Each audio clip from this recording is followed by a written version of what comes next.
Merci. Durant la parole est à Hervé Féron. Merci, Monsieur le Président.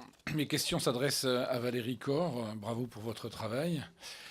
Votre rapport permet de mesurer l'ampleur du travail accompli pour améliorer notre système de bourse pour les étudiants sous ce quinquennat. Les réformes entreprises ont permis non seulement d'augmenter l'aide aux jeunes issus des familles aux revenus les plus modestes, mais aussi d'en faire bénéficier une partie des classes moyennes. Sans un tel accompagnement, comment pourrions-nous assurer une véritable démocratisation de l'enseignement supérieur, indispensable dans la société actuelle et à venir ? À la lecture de votre rapport, il semble que des efforts aient été réalisés pour résoudre les problèmes de réactivité des Crous. Cependant, je suis désolé, mais je dois témoigner du fait qu'il y a encore de graves dysfonctionnements. Les étudiants dans ma circonscription se plaignent, comme chaque année, de retard concernant le versement des bourses par le Crous. Cela est doublement pénalisant, car au moment de payer les frais de scolarité en début d'année, ils ne peuvent prouver qu'ils sont boursiers et doivent donc avancer ces frais de scolarité en attendant qu'ils leur soient normalement remboursés, théoriquement remboursés, j'espère, 2 ou 3 mois plus tard, lorsqu'enfin les bourses seront versées.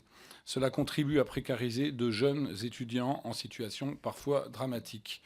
Ce rapport souligne avec pertinence qu'il reste de nombreuses questions en suspens, de la linéarisation des bourses au redéploiement du parc immobilier du Crous. J'aimerais insister sur 2 points en particulier.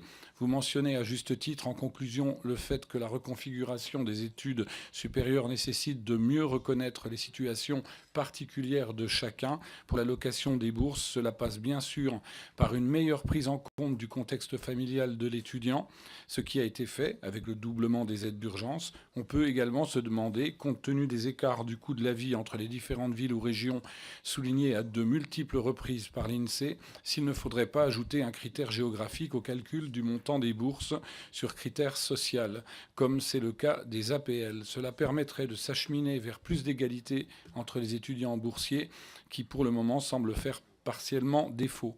Enfin, vous mentionnez le cas exemplaire du Crous de Caen, qui gère des aides régionales allouées aux jeunes de formation sanitaire et sociale. Il faut en effet saluer cette initiative qui permet d'améliorer la lisibilité du soutien public à destination des étudiants. Un seul organisme gérant l'attribution d'aides diverses, mais une telle mesure de gestion doit sans doute être étendue. Comme vous le soulignez également, l'alignement de l'aide régionale sur le droit commun de l'enseignement supérieur sur cet exemple précis facilite grandement une gestion commune. Je suis en faveur d'une plus grande harmonisation et d'une plus grande mise en cohérence des aides de l'État et celles des collectivités. Il me semble qu'il y a là une marge de progression pour rendre notre système d'aide plus accessible pour tous. Je vous remercie. Merci Hervé Féron.